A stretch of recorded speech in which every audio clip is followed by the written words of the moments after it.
संत सम्राट सदगुरु कबीर साहब ने कहा है, जाको सदगुरु ना मिला व्याकुल दहुं दिस धाय, आंख न सूझे बाबरा घर जरे घूर बुताए। सदगुरु स्वयं कहते हैं कि जिसको सदगुरु नहीं मिला व्याकुल दहुं दिस धाय, वह आदमी व्याकुल होकर के दसों दिशाओं में दौड़ता है। अब यहां समझने की बात यह है कि जो आदमी दसों दिशाओं में भटक रहा है उसे ये पता भी नहीं है कि वो भटक भी रहा है और उसे सदगुरु की जरूरत है। सदगुरु जीवन में जरूरी है ये उसे पता ही नहीं है। सदगुरु के बिना वह भटक रहा है, उसे ये ख्याल ही नहीं है। सदगुरु कहते हैं कि जिसको प्यास लगी है और ये पता भी ना हो कि प्यास लगी है और वो परेशान हो रहा हो, उसको पानी देना भी बहुत कठिन है। जिसको प्यास लगी है और उसे पता है कि मुझे प्यास लगी है, तब तो पानी पिलाया जा सकता है। जिसको भूख लगी है और उसको पता हो कि मुझे भूख लगी है, उसे भोजन दिया जा सकता है। जिसे धूप महसूस हो रही है और उसे छांव में लाया जा सकता है। लेकिन जिस आदमी को पता ही ना हो कि हम धूप में हैं और धूप लग भी रही है, जिसे पता भी ना हो कि भूख लग रही है, जिसे पता भी ना हो कि प्यास लग रही है, उसे ना पानी दिया जा सकता है ना भोजन दिया जा सकता है। सदगुरु कबीर कहते हैं, जिसको सदगुरु नहीं मिला समझना वो दसों दिशाओं में भटक रहा है, लेकिन उसे पता ही नहीं है कि हम भटक भी रहे हैं। भटकाव के कोई एक रास्ता नहीं है, जीवन में भटकाव के कोई एक मार्ग नहीं है। दसों प्रकार के मार्ग हैं, दसों प्रकार के रास्ते हैं जहां आदमी भटक रहा है। आंखें न सूझे बाबरा घर जरे घूर बुता है। क्योंकि जीवन में कहां से हम पीड़ित हो रहे हैं, कहां से दुख पा रहे हैं, कहां से समस्या आ रही है, आदमी को पता नहीं है। समाधान कहीं और कर रहा है।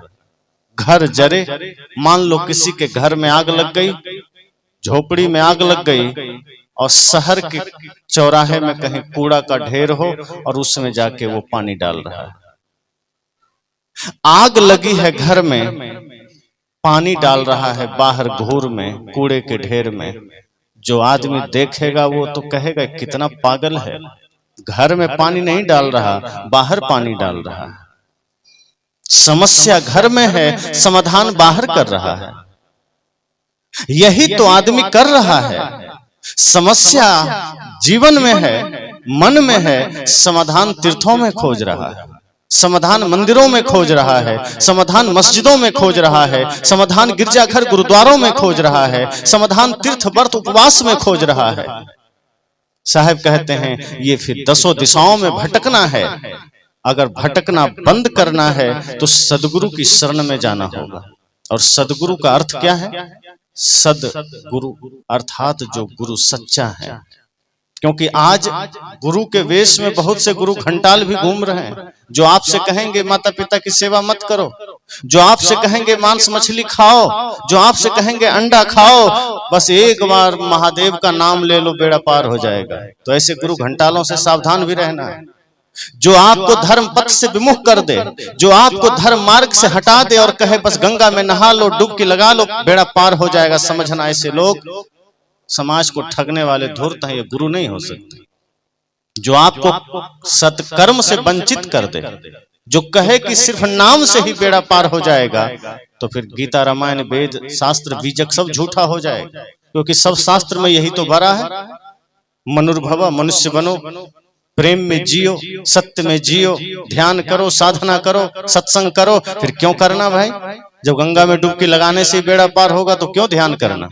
जब गंगा में डुबकी लगाने से ही पुण्य होगा तो क्यों साधना करना, क्यों सत्संग करना, क्यों परमार्थ करना, क्यों मन को निर्मल करना? फिर क्यों राम ने कहा निर्मल मन जन सो मोहि पावा, मोहि कपट छल छिद्र न भावा? फिर तो ये कहना था कि जो मेरा नाम ले लेगा मैं उसको ही मिल जाऊंगा, फिर मुझे वही प्रिय हो जाएगा, चाहे वो हत्या करके ही क्यों ना आ रहा। आज के गुरु लोग यही तो बता रहे हैं, तुम चाहे हत्या करो, चाहे पाप करो, चाहे पति पत्नी में झगड़े करके आओ, चाहे भाई का हक मार करके आओ, बस जो मंत्र मैं दे रहा हूं उसका जाप कर लो, तुम्हें मैं स्वर्ग भेज दूंगा, जैसे स्वर्ग उसी के बाप का, तो ट्रांसफर कर देगा। साहब ने कहा जाको सदगुरु ना मिला व्याकुल दहोदिस था। जिसको सदगुरु नहीं मिला वो आदमी भटकता है संसार में, वो आदमी भटकता है कुमार्ग में, और उसे पता भी नहीं होता कि वो कब गलत रास्ते में चला गया। एक आदमी जब चोरी करने लगता है, चोरी करते करते एक नंबर का चोर बन जाता है, आप पूछिए उससे कि तुम चोर कैसे बन गया, वो कहेगा मुझे पता भी नहीं चला मैं कब यहां आ गया। क्योंकि गलत जो मार्ग है ना, बुराई का जो मार्ग है वो इतना चिकना होता है, इतना गहरा होता है कि आपको मेहनत नहीं करनी पड़ती। गलत होने के लिए किसी को ट्रेनिंग नहीं लेना पड़ता, बीड़ी पीने के लिए आपको कभी ट्रेनिंग नहीं लेना पड़ा, चोरी करने के लिए कभी ट्रेनिंग नहीं लेना पड़ा, पाप करने के लिए कभी ट्रेनिंग नहीं लेनी पड़ती, किसी भी आदमी को क्रोध करने की ट्रेनिंग नहीं लेनी पड़ती, झगड़ा करने की ट्रेनिंग नहीं लेनी पड़ती। लेकिन कुछ अच्छा करना हो जीवन में तो आपको सीखना पड़ता है, आपको समय देना पड़ता है, आपको तपस्या करनी पड़ती है। गलत रास्ते में आदमी चला जाता है, पता भी नहीं चलता। कभी आपने किसी बच्चे को सिखाया है गाली, कभी कोई किताब मिली है आपको गाली की, या कभी ऐसा हुआ है जो आपको गुस्सा करने का मन हो रहा हो लेकिन आपने सोचा हो क्या करें, हमें तो गुस्सा करना ही नहीं आता, कैसे करें, पहले जाएं सीखें किसी से, गुस्सा निकल जाता है ऑटोमेटिक। और कभी गाली देने का मन हो और आपने सोचा हो मुझे तो गाली नहीं आता, पहले कोई किताब पढ़ें सीखें, किसी से सीख के आए गाली। बच्चे इतनी गालियां जानते हैं कि वो एक तरफ से इतनी गालियां देने लगते हैं कि एक एक घंटा धारा प्रवाह गाली देते हैं, दोबारा रिपीट भी नहीं करते। और आप पूछो कहां से सीखा, तो कोई विद्यालय नहीं सीखा, वो कोई विद्यालय में नहीं सीखा, किसी गुरु से नहीं सीखा, ना जाने कहां से सीख लिया। सत्संग 4-4 घंटे 10-10 घंटे हो रहे हैं ज्ञान के लिए, एक से एक मंच लग रहे हैं, एक से एक शास्त्र हैं, एक से एक धर्म गुरु हैं, लेकिन वो ज्ञान सीखने में समस्या हो रही है, गलत सीखने में कोई समस्या नहीं हो रही। आप जमीन पर पानी गिराइए, पानी जहां गड्ढा होगा खुद चला जाएगा। गड्ढे में पानी ले जाने के लिए कोई मेहनत नहीं करनी पड़ती, कोई समस्या नहीं है, गिराइए खुद चला जाएगा। उसी पानी को अगर ऊंचा ले जाना हो, बिल्डिंग पर ले जाना हो, यंत्र लगाना पड़ता है, मोटर लगाना पड़ता है। ये मन को आप ढीला छोड़िए कि वो गड्ढे में चला जाएगा, इस मन को आप जैसे ही लगाम हटाइए कि वो नरक में चला जाएगा। संत इसलिए कहते हैं कि मन पर लगाम लगाओ, सदगुरु के सानिध्य में जाइए और ज्ञान और विवेक के द्वारा इस मन पर लगाम लगाइए। क्योंकि पानी ऊपर ले जाना है तो यंत्र की आवश्यकता पड़ती है, और मन को ऊपर ले जाना हो तो गुरु मंत्र की आवश्यकता पड़ती है। बिना गुरु मंत्र के ये मन ऊपर नहीं जा सकता। यद्यपि मन को साधना है, लेकिन शरीर को भी थोड़ी तपस्या तो करानी पड़ेगी। आप सोचेंगे लेटे लेटे ध्यान हो जाए, लेटे लेटे भजन हो जाए तो भी नहीं होगा, इस शरीर को भी तप में उतारना पड़ता है। जब आप घर में दूध गर्म करते हैं तो गर्म तो दूध करना पड़ता है, करना तो दूध ही गर्म है ना, लेकिन फ्री में बर्तन को तपना पड़ता है। बर्तन को आप गर्म करने नहीं जा रहे हैं, बर्तन को आप गर्म करना भी नहीं चाह रहे हैं, गर्म आप दूध करना चाह रहे हैं, पर दूध के गर्म होने से पहले बर्तन को गर्म होना पड़ता है। इसी तरह साधना तो मन को है, लेकिन मन से पहले इस तन को थोड़ा सा तपस्या में उतरना पड़ता है, इस तन को थोड़ा साधना में उतारना पड़ता है, क्योंकि जब तन साधना में उतरेगा तो मन अपने आप सध जाएगा। और हम सोचते हैं एयर कंडीशन रूम में बैठे हुए, डनलप के गद्दे पर लेटे हुए, मोबाइल फोन चलाते हुए मन हमारा ध्यान में लग जाए, नहीं होगा। जिस सत्य को, जिस आनंद को हमारे ऋषि महर्षियों ने गिरी कंदरा गुफा में पाया था, एकांत साधना से पाया था, ध्यान से पाया था, उसे हम डनलप के गद्दे पर बैठकर पाना चाहते हैं, नहीं होगा। साहब ने कहा जाको सदगुरु ना मिला व्याकुल दहोदिस था। जिसे सदगुरु नहीं मिला वो भटकता है, वो माया में भटकेगा और पता भी नहीं चलेगा हम भटक रहे हैं। उसे पता भी नहीं चलेगा कब पाप के रास्ते में खड़े हो गए, उसे पता भी नहीं चलेगा कब वो क्रोधी बन गया, उसे पता भी नहीं चलेगा कब वो लोभी बन गया। और आप कहेंगे तुमने ये गलती किया है, मैंने कब किया, मैंने बिल्कुल नहीं किया, मैं तो ठीक हूं, मेरा मन तो ठीक है। हाँ, सामने वाला जरूर बुरा है, सामने वाला जरूर गलत है, मैं तो ठीक हूं। साहब ने कहा यही समस्या है। जब सदगुरु के सानिध्य में हम जाते हैं तो सदगुरु रूपी दर्पण में हम खुद को देख पाते हैं, इस सत्संग रूपी दर्पण में हम खुद को देख पाते हैं। और जब दर्पण के सामने हम खड़े होते हैं तो ये चेहरे का दाग दिखता है ना, इस सत्संग में मन का दाग दिखता है। इसलिए संत जन कहते हैं कि घर में जब आप बाहर निकलिए तो दर्पण के सामने चेहरा को ही नहीं, आंख बंद करके ज्ञान के दर्पण में मन को भी देख के निकलिए, क्योंकि आप चेहरा तो देख लेते हैं, बाल ठीक है कि नहीं, घर से बाहर निकलना हो, अब घर में आदमी रहता है तो ध्यान नहीं देता, वो फटी धोती पहन के घूम रहा है, फटा टूटा चप्पल पहन के घूम रहा है, चेहरा में दाग है तो भी चल रहा है, आधे कपड़े में घूम रहा है, लेकिन कहीं पता चल गया 10 मिनट के लिए बाजार जाना है, दर्पण के सामने खड़ा हो गया, बाल सजाएगा, गाल सजाएगा, कपड़े ठीक करेगा, चप्पल बढ़िया पहनेगा, ताकि दूसरे लोग के सामने इमेज खराब ना हो जाए। संत कहते हैं कोई बात नहीं, ये भी करना, मैं रोकता नहीं, लेकिन एक बार 5 मिनट के लिए आंखें बंद करके ज्ञान को स्मरण करके, सत्संग का स्मरण करके, ध्यान करके मन को भी दर्पण में देख लेना कि इस मन में भी तो कहीं दाग नहीं है। अगर मन में दाग है और मन में दाग लिए लिए बाहर चले गए तो जरूर विवाद करके लौटोगे, जरूर झगड़ा करके लौटोगे, जरूर समस्याओं को लेकर लौटोगे। शरीर का दाग तो चल जाएगा, शरीर में दाग है तो चल जाएगा, कोई बात नहीं, थोड़ा सा कोई यही तो कहेगा कि देख के आते, लेकिन मन का दाग नहीं चलेगा। इसलिए साहब ने कहा जिसका मन शीतल हो गया, मन निर्मल हो गया, फिर उसे मंदिर जाने की जरूरत नहीं, उसे तीर्थ जाने की जरूरत नहीं। यह मन तो शीतल भया जैसे गंगा नीर, पीछे पीछे हरि फिरे कहत कबीर कबीर। कहा जब मन निर्मल हो जाएगा ना तो हरि आपके पीछे फिरेगा, फिर आपको हरि के पीछे नहीं जाना है, फिर आपको तीर्थ में नहीं जाना है, आपके पीछे तीर्थ बन जाएगा। साहब ने कहा जाको सदगुरु ना मिला व्याकुल दहो दिस्था है। सदगुरु के पास जाना ही इसलिए है कि हम अपने मन की समस्याओं को समझ सकें। हमें पता ही नहीं हम समस्या में, पता भी नहीं है कि हमारे जीवन में कोई समस्या भी है, प्रश्न भी है, और जब प्रश्न का पता नहीं है तो समाधान कहां से निकलेगा। और जब प्रश्न का ज्ञान हो जाता है तो प्रश्न का उत्तर भी मिल जाएगा। जब जीवन की समस्याओं का बोध हो जाएगा तो समाधान भी मिल जाएगा। लेकिन समस्या यही है कि समस्या है जीवन में, समाधान तीर्थों में खोजते हैं, समाधान मंदिरों में खोजते हैं, उपवास में खोजते हैं, व्रत में खोजते हैं। अब भाई भाई में झगड़ा है, बात नहीं बन रही है, आदमी चला गया पंडित जी के पास, पंडित जी घर में बड़ा तनाव रहता है, विवाद रहता है, भाई से बनता नहीं है, जमीन का झगड़ा है। पंडित जी क्या कहते हैं, तुम्हारा घर का वास्तु खराब है इसलिए सब झगड़ा है। तो क्या करें, तुम घर का दरवाजा तोड़ करके पश्चिम की तरफ जो था उसको पूरब में लगा दो, झगड़ा मिट जाएगा। और नादान आदमी जाके घर तोड़वा भी देता है, सोचता है दरवाजा पश्चिम था इसलिए झगड़े हो रहे हैं घर में, तोड़ के पूरब लगा दिया, झगड़ा नहीं मिटा। पंडित जी के पास फिर गया, कहा पंडित जी झगड़ा नहीं मिटा। कहा अब तुम्हारा जो घर में पर्दा पीला कलर का लगा है वो हटा करके लाल लगा दो, सब ठीक हो जाएगा। आदमी पर्दा फेंक दिया, नया ले आया, फिर ठीक नहीं हुआ। पंडित जी अब क्या करें, पर्दा भी बदल दिया, आपके कहने में दरवाजा भी तोड़ दिया। कहा शौचालय तुमने गलत दिशा में बना रखा है वो भी तोड़ दो। अब शौचालय तोड़वा दिया, कह दिया पूरब में बना था पश्चिम बना दो, आदमी शौचालय पश्चिम में कर दिया। कहा अब भी झगड़ा नहीं मिटा। कहा तुम्हारा रसोई घर भी गलत दिशा में बना है उसे भी तोड़ के दक्षिण से उत्तर कर दो, आदमी वो भी कर दिया, फिर भी झगड़ा नहीं मिटा। पंडित जी ने कहा तुम्हारा पूरा घर तोड़ दो, नया घर बनाओ। एक संत ने रोक लिया, कहा ठहर जाओ, घर में समस्या नहीं। एक कौआ जा रहा था गांव छोड़कर, कोयल मिल गया रास्ते में, कहा चाचा कहाँ जा रहे हैं। कौआ ने कहा ये गांव के लोग बड़े खराब हैं। कहा क्या हुआ। कहा बड़ा ढेला मारता है, सुबह उठते थोड़ा सा भी कुछ बोलो नहीं कि ढेला उठा लेता है।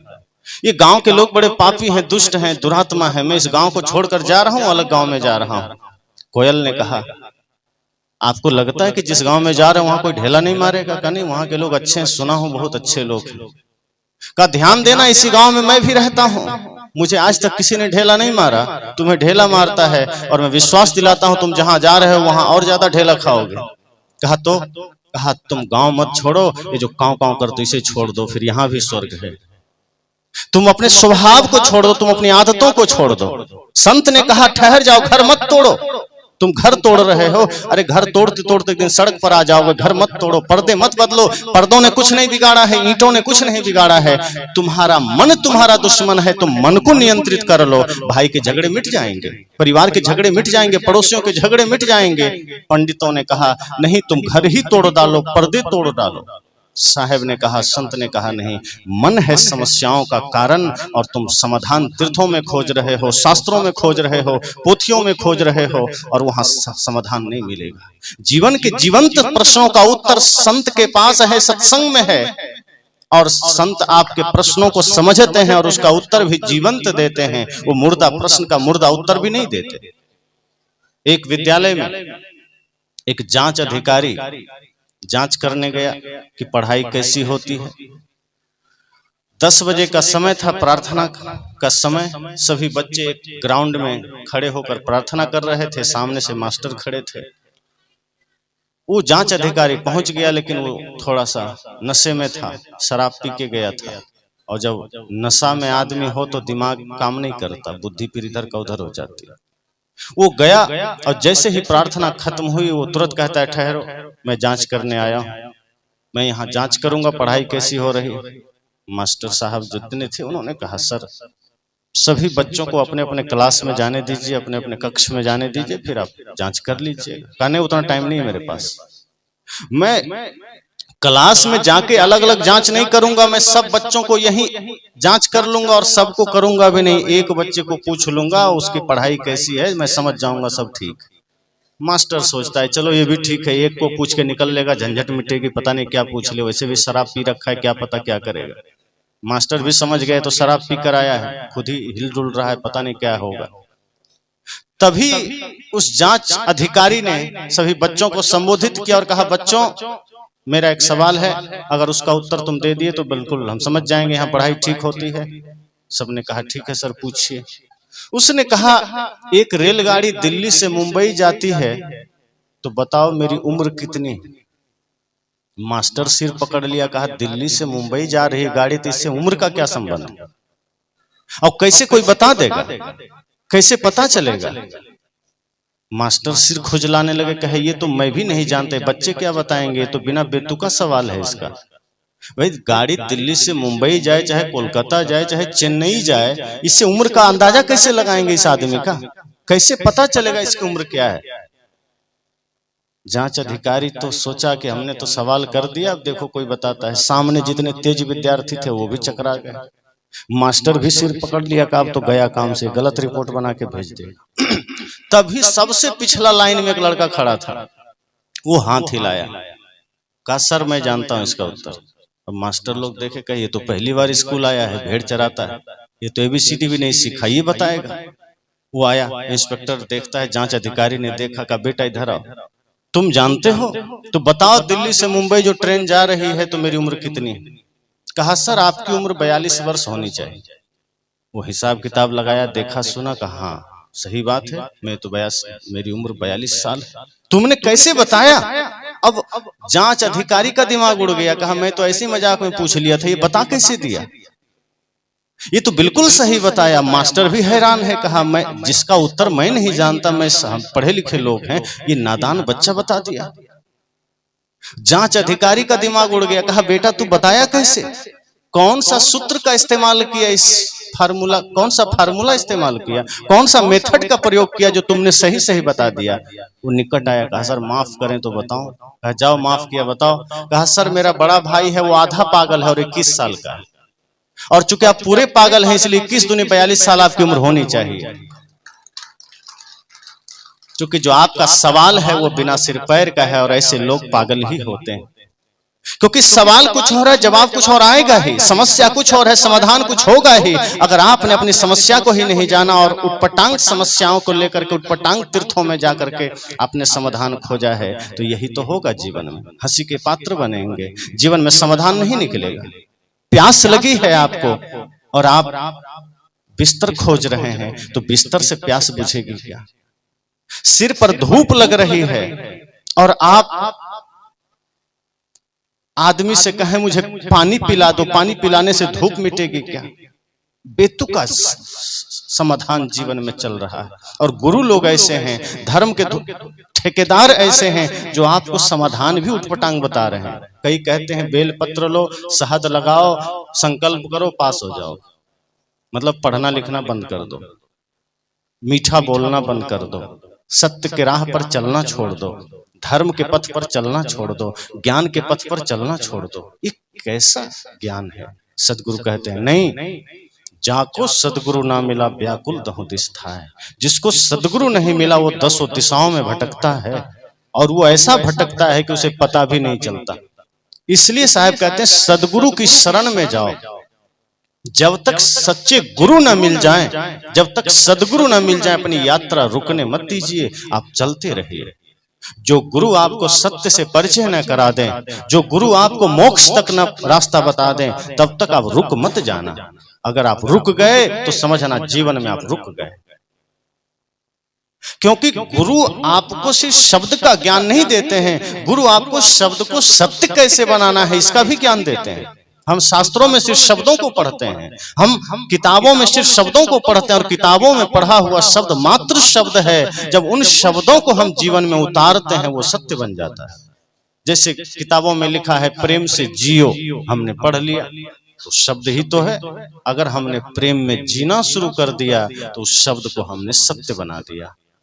और यदि हमने सिर्फ पढ़ा, प्रेम में हम जिए नहीं, तो वो प्रेम सिर्फ शब्द रह गया। जैसे अभी आपको प्यास लग जाए और हमारे एक सज्जन आपको पानी पिलाने आए थे, वो बाल्टी लोटा के जगह कागज में लिख करके पानी सबको बांट दें कि लो पानी पी लो, किसकी प्यास बुझ जाएगी? कागज में लिख दें पानी और सबको बांट दें तो प्यास बुझेगी? नहीं बुझेगी, क्योंकि कागज सिर्फ शब्द है, वो सत्य नहीं है। कागज में लिखा हुआ पानी शब्द पढ़ करके अगर आपने पानी की तलाश की और अगर आपने पी लिया, आपकी प्यास बुझ जाएगी। हम शास्त्रों में यही तो करते हैं। मोक्ष, सत्य, अहिंसा, प्रेम, करुणा शब्द रूप में लिखा है शास्त्रों में। हम पढ़ते हैं, पढ़ के यहाँ ले आते हैं, उसको सत्य हम बनने ही नहीं देते, फिर वो किसी काम का नहीं। आपको यहाँ से यात्रा करनी है और कोई कहे कि कागज में लिख दे घोड़ा, और आप कागज के घोड़े पर बैठ के सवारी कर पाएंगे क्या? ओरिजिनल घोड़ा चाहिए। इसी तरह ज्ञान, इसी तरह प्रेम, सत्य, अहिंसा, करुणा, सत्संग, दया, क्षमा, शील, संतोष मात्र शब्द है। इसको जब जीवन में आप धारण कर लेते हैं ये सत्य बन जाता है। जब आप प्रेम को जीवन में धारण कर लेते हैं ये सत्य बन जाता है। और समस्या ये है कि जहां प्रेम की जरूरत होती है वहां हम क्रोध कर बैठते हैं। जब जरूरत नहीं है हम प्रेम में होते हैं। यहाँ जरूरत नहीं है, यहाँ सब प्रेम में है, भक्ति में है, सेवा में है, आनंद में है। कोई किसी से कोई झगड़ा नहीं है, आप सब बैठे हैं, बड़े आनंद में बैठे हैं। पर सदगुरु कहते हैं यही प्रेम की अवस्था, यही भक्ति की अवस्था, यही सत्य की अवस्था अगर आपका घर में भी बना रह जाए तो समझना आपने शब्द को सत्य बना लिया है। जब सामने से कोई क्रोध में आपसे बात कर रहा है और उस समय भी आपके चेहरे पर मुस्कुराहट बनी रहे तो समझना इस सत्संग में आपने प्रेम को जाना है और उस प्रेम को आपने सत्य बना लिया है। अगर कोई आपसे आपको गाली दे दे और आपके चेहरे पर गाली नहीं गीत के भाव आ जाएं, समझना आपने सत्संग को जान लिया है, आपने ध्यान को जान लिया है।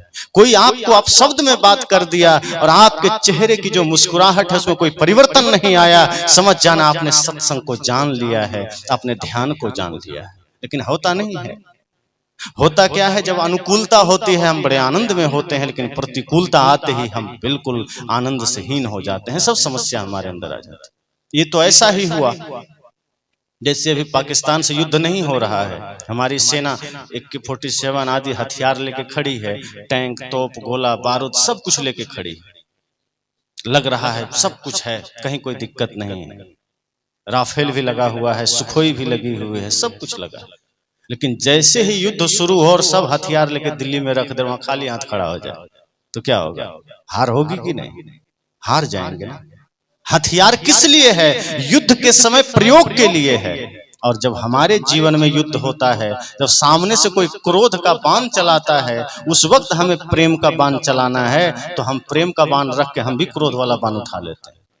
जब उसकी जरूरत है प्रेम की, जब जरूरत है सत्य की, जब जरूरत है क्षमा की, जब जरूरत है दया की, जब जरूरत है सेवा की, भक्ति की, तो हम उसको धर देते हैं और फिर हम वही प्रपंच लेके खड़े हो जाते हैं।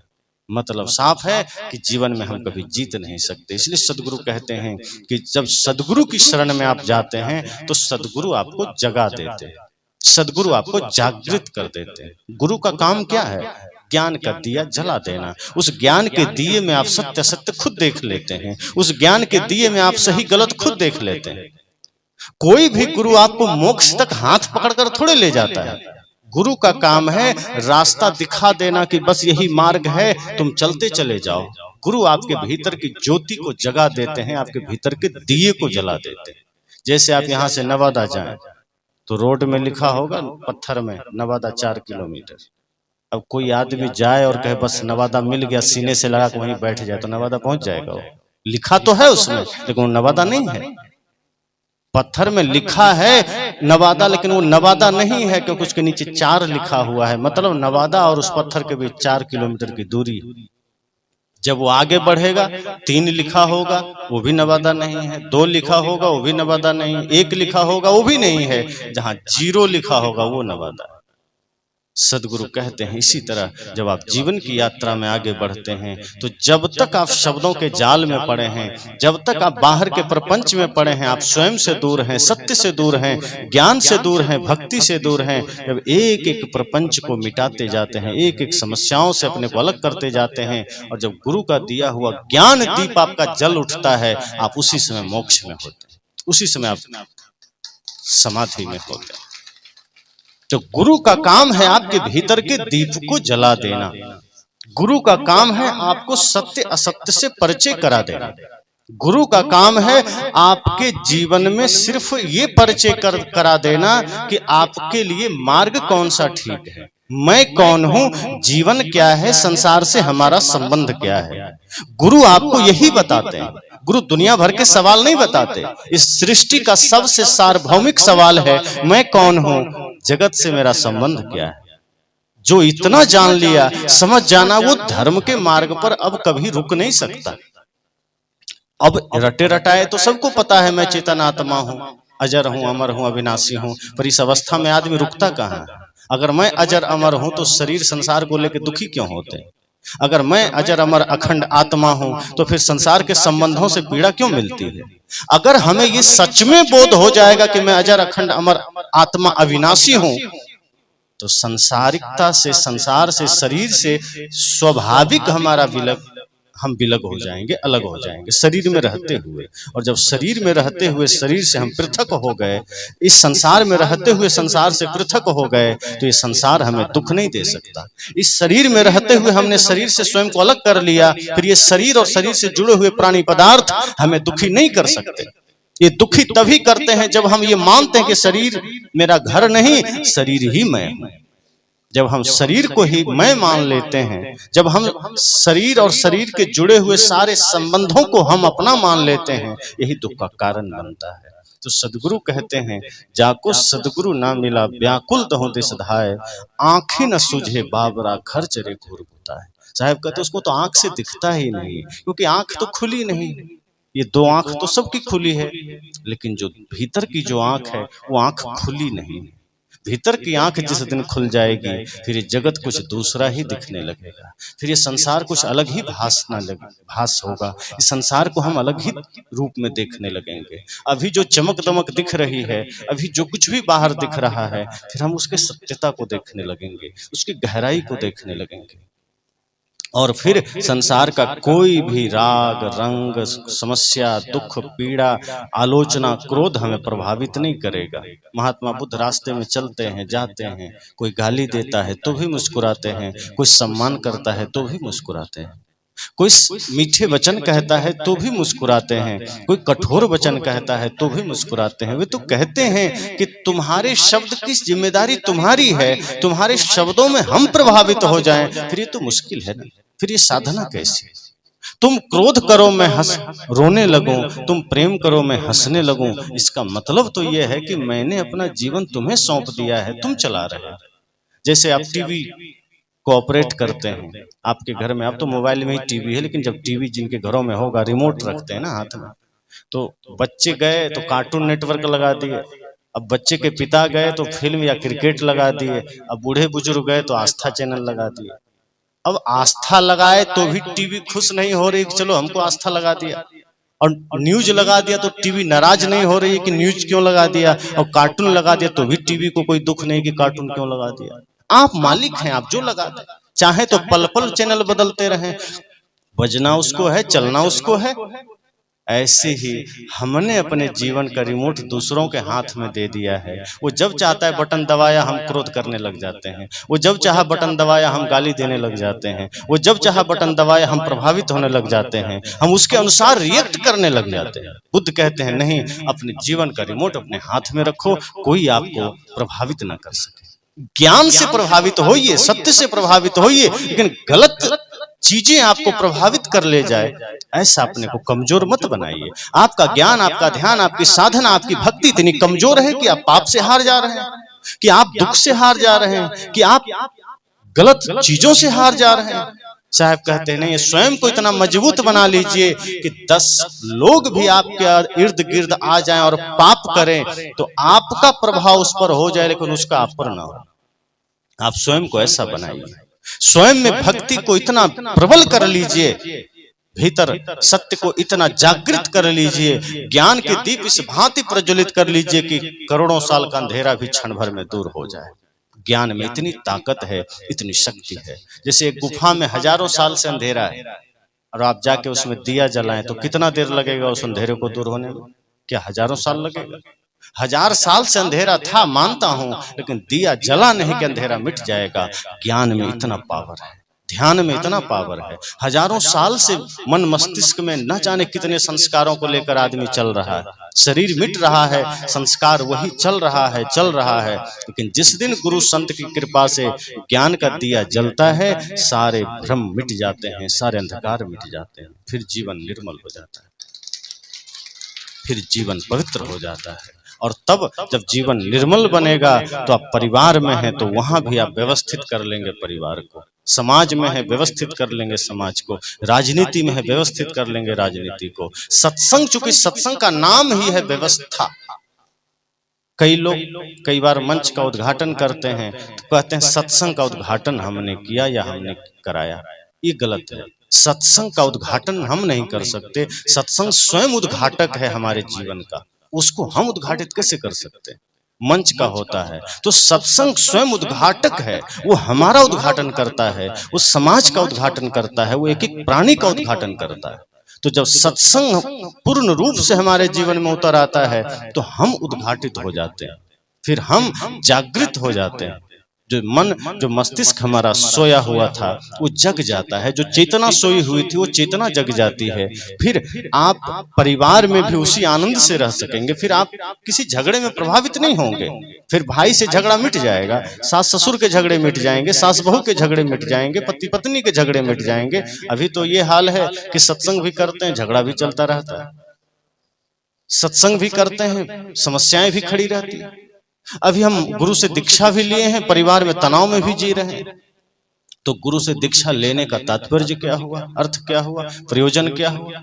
अगर गुरु से हमने दीक्षा लिया है तो गुरु की दीक्षा के साथ साथ उनकी शिक्षा भी जीवन में उतरनी चाहिए, गुरु का ज्ञान भी जीवन में उतरना चाहिए। सदगुरु कबीर अपनी वाणी सिर्फ बीजक के लिए लिखकर थोड़े गए हैं, साखी ग्रंथ के लिए लिखकर नहीं गए हैं। वो बीजक में संकलित वाणी हम सब के कल्याण के लिए है, उद्धार के लिए है, जगत कल्याण के लिए। क्योंकि जब वे कहते हैं मैं रोवो इस जगत को, मुको रोवे न कोई, तो जरा समझिए उनकी उस विशाल हृदय को। कोई आदमी अपने परिवार के लिए रोता है, कोई पुत्र के लिए रोता है, कोई पत्नी के लिए रोता है। सदगुरु कबीर का हृदय कितना विराट, कितना विशाल रहा होगा। वे कहते हैं मैं रोवो इस जगत को, कितना विशाल प्रेम रहा होगा संपूर्ण सृष्टि के लिए। और क्या वे रोते हैं जगत के लिए तो कोई उनको कमी पड़ गई क्या? वो जगत की समस्याओं के लिए रो रहे हैं कि जगत क्यों दुखी है, आदमी क्यों दुखी है। जिस सत्य को मैंने पाया है, जिस शांति को मैंने पाया है, मैं चाहता हूं संसार के लोग उसी शांति को पाए, उसी सुख को पाए।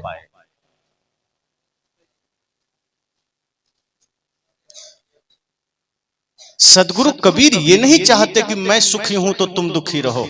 तत्वजीवा ने क्या कहा था, हे सदगुरु आप मेरे द्वार पर आए हैं, अब आप चले जाएंगे हम दुखी हो जाएंगे, आप मत जाइए। साहब ने कहा तो मेरी सेवा का ये फल है कि मैं रहूंगा तो तुम सुखी रहोगे, मैं चला जाऊंगा तो तुम दुखी हो जाओगे। तो ये बताओ ये शरीर मेरा कब तक रहेगा? और क्या तुम मेरे होने मात्र से सुखी हो? फिर मेरे ज्ञान का क्या? तब साहब ने कहा जो तू चाहे मुझको छाण सकल की आस, मुझे ही ऐसा होए रहो सब सुख तेरे पास। का सच में अगर तुम मुझे चाहते हो, मुझसे प्रेम करते हो, तो क्या करो, सब संसार की आशा छोड़ दो।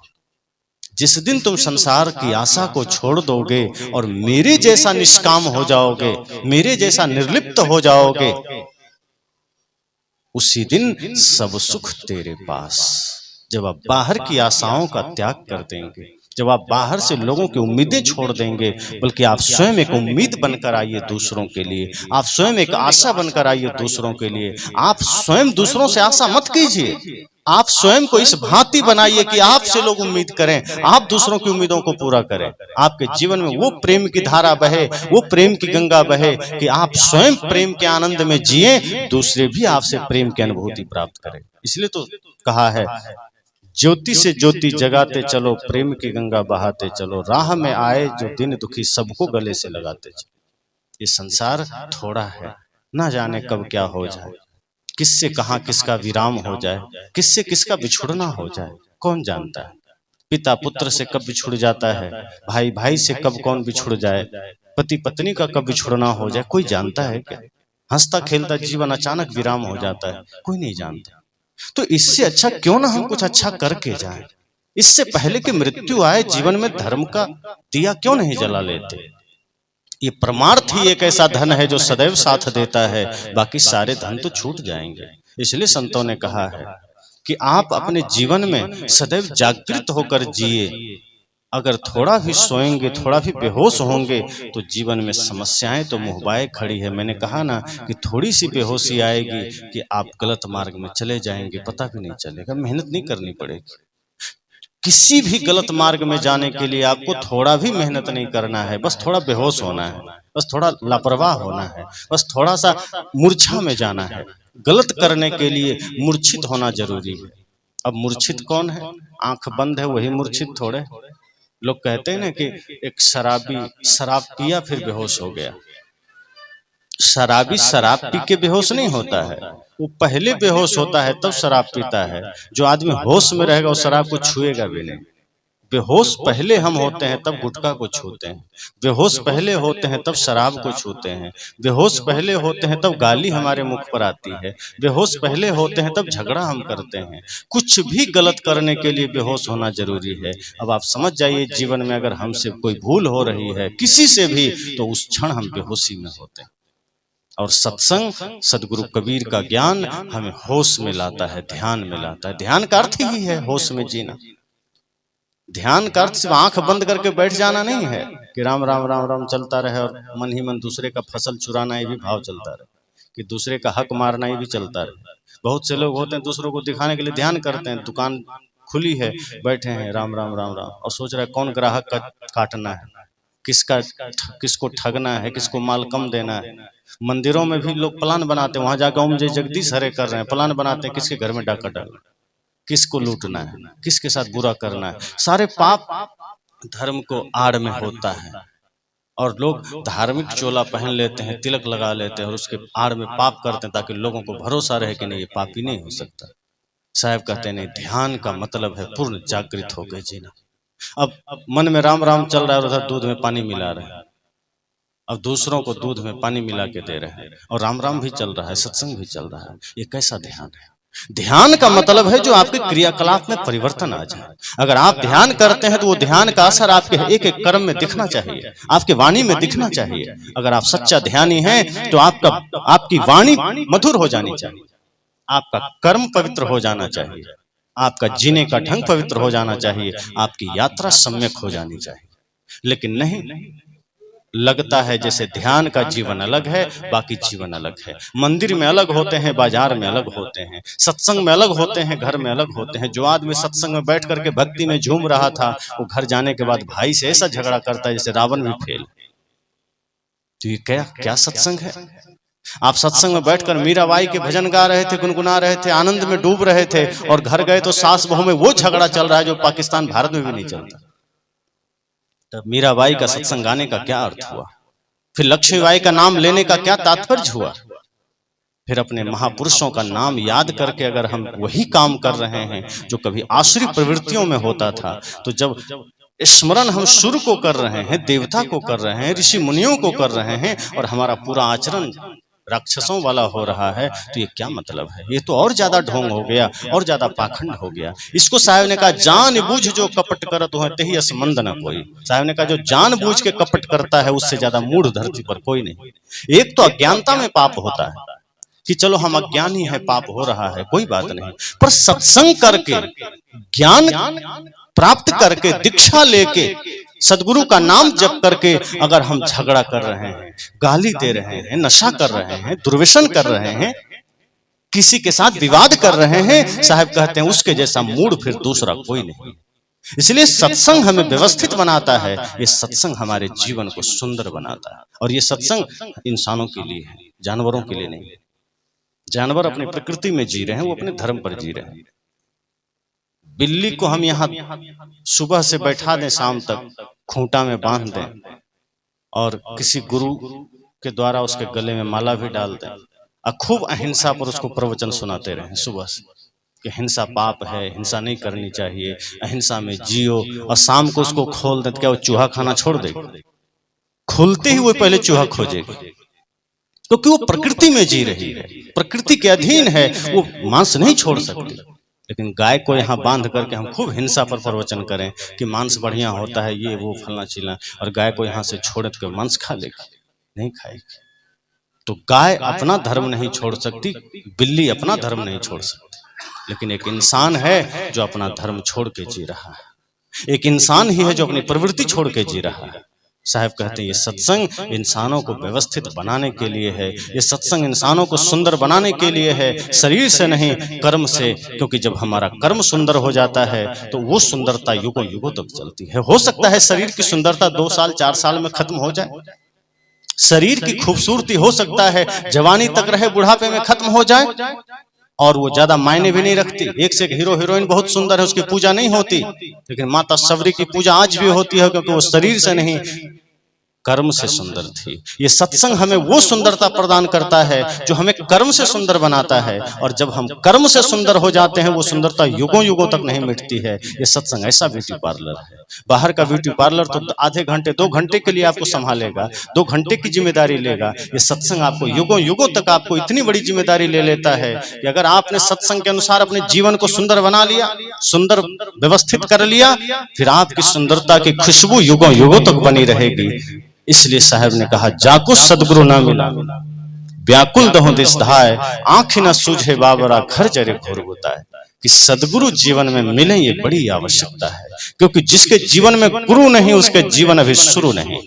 इसलिए गुरु की आवश्यकता है। न जाने अगला पल कब विराम हो जाए, न जाने जीवन का कौन सा श्वास आखिरी हो जाए, न जाने कौन सी पलक बंद हो और खुले नहीं, और जो खुले वो बंद ना हो, कौन जानता। तो ऐसे जीवन में बेहोशी में जीना ठीक नहीं है।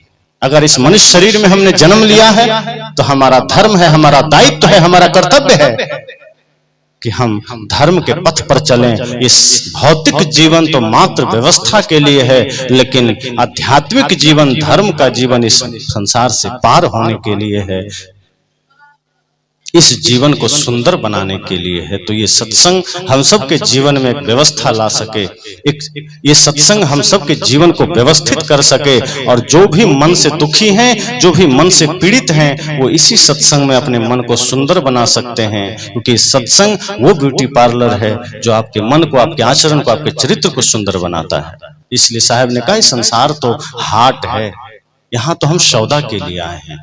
जो कुछ पूर्व के संस्कार लेकर हम यहाँ आए हैं, समझिए अगर हमने सत्संग में थोड़ा भी समय दिया तो ये कुछ पूर्व जन्मों का संस्कार था जो आपको यहाँ खींच लाया।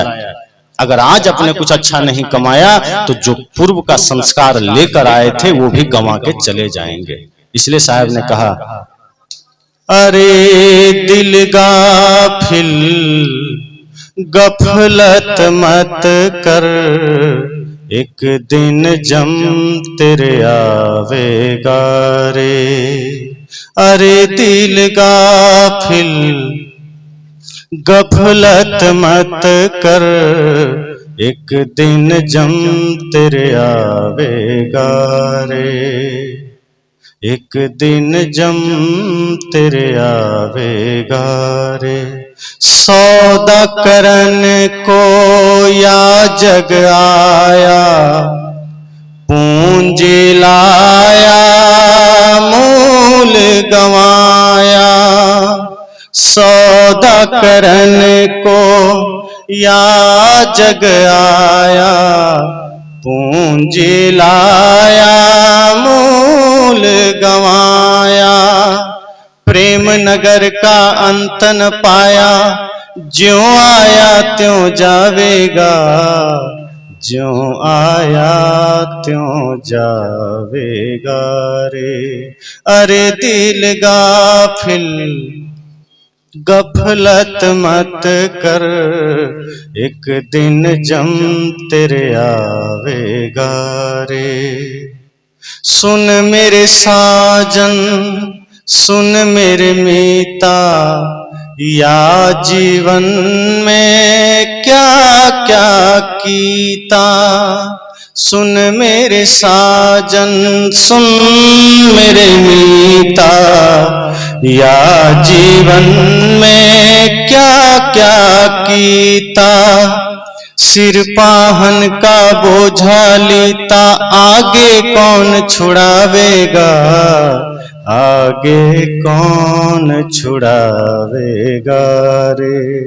अरे दिल गाफिल गफलत मत कर, एक दिन जम तेरे आवेगा रे। परली पार मोरा मीता खड़िया, उस मिलने को ध्यान न धरिया। परली पार मोरा मीता खड़िया, उस मिलने को ध्यान न धरिया। टूटी नाव पर जा बैठा, गाफिल गोता खावेगा, गाफिल गोता खाएगा रे। अरे दिल गाफिल गफलत मत कर, एक दिन जम तेरे आवेगा रे। कहत कबीर तुम्हें समझाई, अंत काल तेरो कौन सहाई। कहत कबीर तुम्हें समझाई, अंत काल तेरो कौन सहाई। चला अकेला संग न कोई, किया अपना पावेगा, किया अपना पावेगा रे। अरे दिल गाफिल अरे दिल गाफिल गफलत मत कर, एक दिन जम तेरे आवेगा रे। एक दिन जम तेरे आवेगा रे। साहब कहते हैं इस धरती पर आए, इस धरा पर आए, सौदा करने आए, कुछ लेने आए। पूर्व का संस्कार था, उस वजह से आए इस मनुष्य शरीर में। अब ऐसा कर्म मत कर जाना कि जो पूंजी लाए थे वो भी गंवा कर जाना पड़े। ये संसार माया का चक्कर है, इसमें हम सौदा के लिए आए थे, इस संसार से पार होने के लिए आए थे। इस शरीर संसार से पार होने के लिए मिला है। इस शरीर समझना नाव है, नदी पार के लिए मिला है, ये घर बनाने के लिए नहीं मिला है। ये अस्थाई नहीं है, इस शरीर हमारा घर है, हम यह नहीं है। इसलिए इस भाव के साथ साहब कहते हैं कि जरा ध्यान रखना, जरा सोचना ये शरीर क्यों मिला है। सौदा करने आए थे। साहब कितने प्यार से कहते हैं, सुन मेरे साजन सुन मेरे मीता, या जीवन में क्या क्या कीता। सदगुरु कबीर की वाणी में अगर कठोरता है तो प्रेम की फुहार भी है। सदगुरु कबीर अगर चोट मारते हैं तो अंदर से हाथ सहारा भी देते हैं। गुरु कुम्हार शिष कुंभ है, गड़ी गड़ी काढ़े खोट, अंदर हाथ सहार दे बाहर मारे चोट। साहब कहते सुन मेरे साजन, ए मेरे साजन, ए मेरे मित्र, इस जीवन में तुमने क्या क्या किया।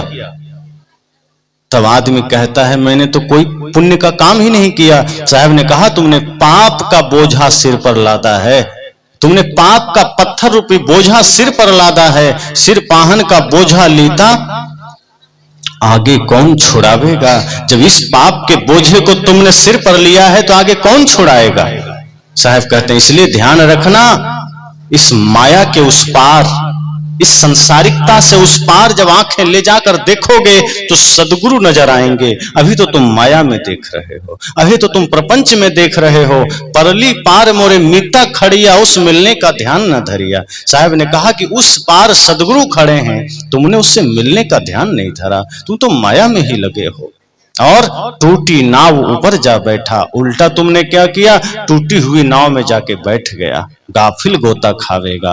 अगर इस तरह लापरवाह रहे जीवन में तो कभी भी डूब जाओगे और मिलेगा कुछ नहीं। अंत में साहब ने कहा, कहत कबीर तुम्हें समझाई। साहब ने कहा मैं तुम्हें समझा कर कह रहा हूं, अंत काल तेरो कौन सहाई, अंत में तुम्हारा सहायक कौन होगा, बस अकेले जाना होगा। तो इस बात का ध्यान रखें कि सत्संग के द्वारा हम अपने भीतर की चेतना को जगाएं, स्वयं सदैव होश में जिएं। यही ध्यान है, यही सत्संग है। और जिसके जीवन में सद्गुरु मिल गए फिर वो भटकना उसका बंद हो जाता है, फिर उसके जीवन की सारी अशांति खो जाती है, फिर वो सदा आनंद में जीता है, सुख में जीता है। फिर जीवन थोड़ा हो ज्यादा हो कोई दिक्कत नहीं, वो जीवन को अमर बना लेता है। तो इसी मंगल कामना के साथ कि आप सबके जीवन में भी वही सुख समृद्धि शांति रहे, आप भी मोक्ष के पथ तक चल सकें, बस वाणी को विराम देता हूं।